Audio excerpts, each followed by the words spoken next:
the evidence of this shooting still remains. As you can well tell here, bullet holes riddle the door here at 423 North Queen Street. This after the shooting at 10:30 last night. And just a short distance across this sidewalk here, as you can tell, this Cadillac Escalade, also several bullet holes in the windows. I'm going to step out of the way. You can get a good idea of what's happening right now as we look, as firefighters are still dealing with this fire, and really in the last 5 minutes have really got a handle on what was a large-scale fire. Now on the span just below it, that's actually the 81 northbound ramp to 322. That's where the truck crashed yesterday, causing all of this fire and all of that heat and flames that actually torched the bridge above it. That gives you a good idea about just how hot that fire burned. Now, of course, directly below it, the lowest level of all of this, 81 northbound and 81 southbound. And I talked to family members just a short time ago.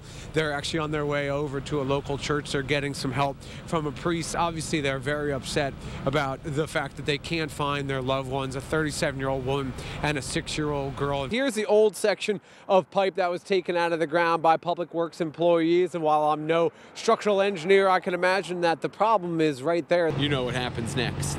You throw it at someone that you're looking at, oh, I took one in the kisser. So that's the very latest from here live in Gettysburg, guys. We're going to continue to throw snowballs. He has the camera in his hand, though, so I have the upper hand. Come on, Kevin. Hopefully everyone get hit by a truck. Whoop. Hey-ya. Oh, I missed.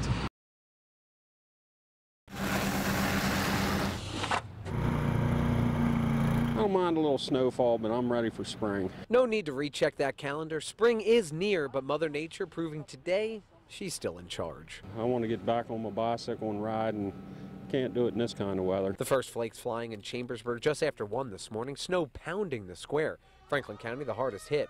The white stuff keeping first responders and plow trucks on their toes. This is not bad. Dean Smolik out for his morning walk with Wilson. Their normal hour-and-a-half route, it's going to be a little shorter today. The snow blanketing the area roads, leaving Dean to make one bold prediction. The only bad part is it's slippery. And there's going to be some people hitting each other.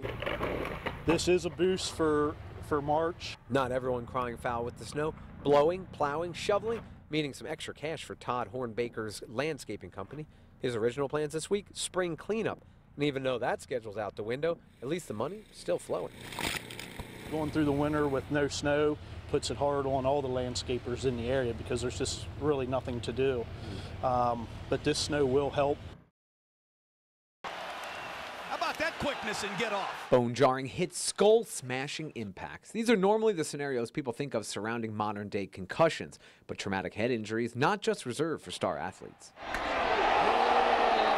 Just that quick, sudden jerk. I just had the block sitting here and I just... Rick Marshall has always been handy. While building a walkout to his basement in October 2011, he slipped carrying a cement block. He never hit his head, never banged it against the wall, yet soon after, weird things began to happen. I started messing things up on my job that I would notice, you know, that routinely that I've done all my life. I'm standing pouring oil in a car and just letting it overflow. Routine things like closing a door or tying his shoes completely slipping the 59-year-old's mind. The final straw, Rick lost his truck in a parking lot. The situation so dire, he called his wife Karen in a panic. It was very stressful trying to keep up with everything because I knew he couldn't handle it. After 2 months and a battery of testing, still no answers. In that time, Rick leaving his job, sending his life into a free fall. The frustrating part of it was nobody could really give us an answer. It wasn't until an appointment in early 2012 with a speech and language pathologist from Health South where the word concussion even came into play. We thought, if anything, his head might have jolted, you know, or something, but we never thought that it was a concussion. Rick had all the telltale signs of a concussion: glassy eyes, sensitivity to light, even forgetfulness. But without being able to pinpoint that one moment in time when he actually hit his head on the concrete block, made it much harder to diagnose. The brain is fluid inside a structure. Just with the impact of going forward and backwards, that's enough to sustain injury. And then I put, could this be a clue to an answer? The diagnosis, the first step. Over the next 15 weeks, Rick going through intensive cognitive therapy at Health South. Everything in play from relearning the alphabet to reciting the months of the year. We look at the brain as a muscle, and we're kind of strengthening and building that endurance. I made it for the little kids. 4 months later, success. Rick regaining almost full cognitive capabilities. He's back to work and his life back on track. I've never been happier in my life, is what I am right now. I feel fantastic. Just great. We get to drive around, go to all the car shows. One phone call and they were here. About 30 members of the Pennsylvania National Guard are heading east. When a situation like this arises, we can come, we can get in the vehicles and go ahead and mobilize and roll on out the gate.